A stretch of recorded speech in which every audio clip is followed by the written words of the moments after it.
Welcome to Color Town. Here, society is divided by favorite color. I am of the green faction. My favorite color is green. Do not listen to that savage green. He is clearly an idiot. He doesn't know that clearly the best color is a slightly pale orange. All of you are wrong. Clearly the best color is blue, and the blues are prepared to go to war over it and will vanquish you from Color Town. Guys, this is really dumb.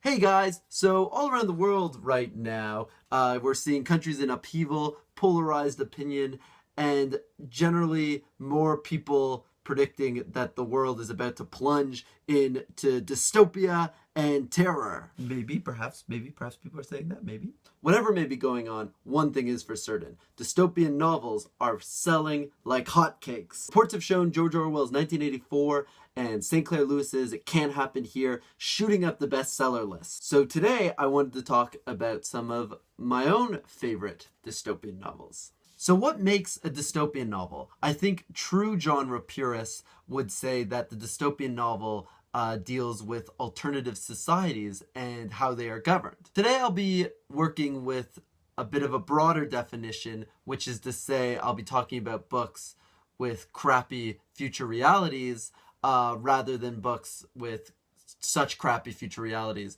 that they are basically post-apocalypse novels. This video, like my top 5 crime videos before it, was inspired by one single book that I've read quite recently.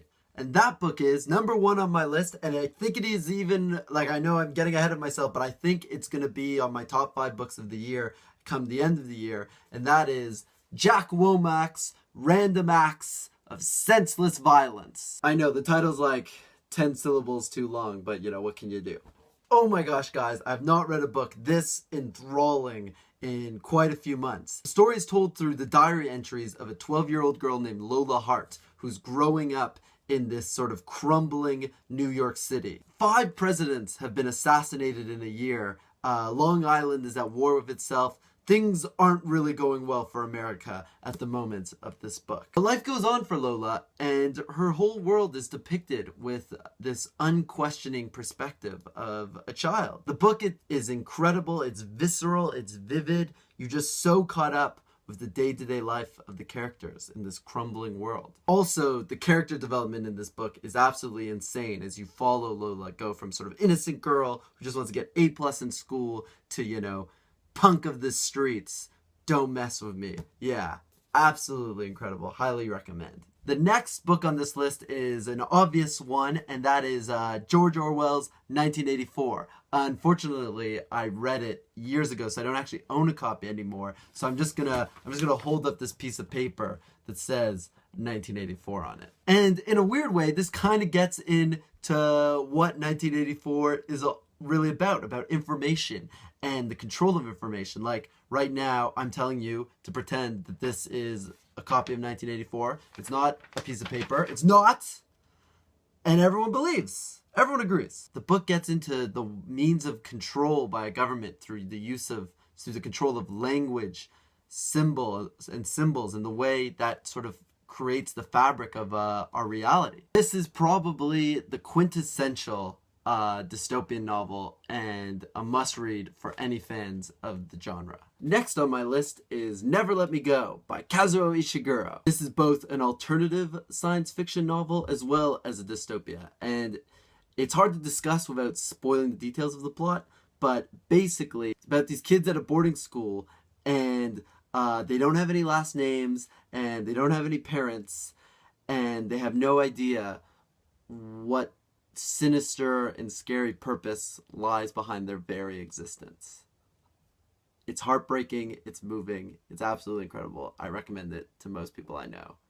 Take a look, Never Let Me Go. Another canonical work of the dystopian genre is Brave New World by Aldous Huxley. It's about a society that is quite complacent to technology and genetic engineering, and uses genetic engineering to create everyone within different classes.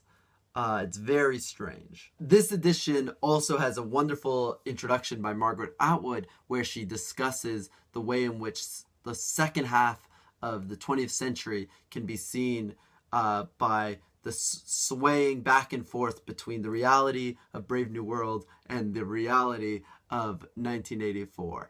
If you've read Brave New World already, it's worth picking this up just for that essay, or if you can find it a lot online, I highly recommend that as well.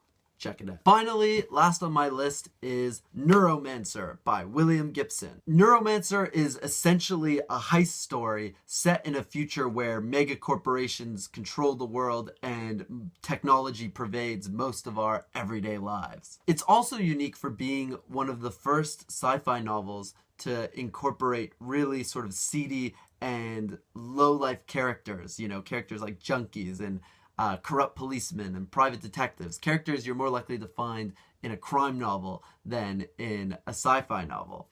So yeah, it's super cool and I highly recommend it. So guys, those were my top 5 dystopias. Let me know what you think. Let me know in the comments below what your favorite dystopias are.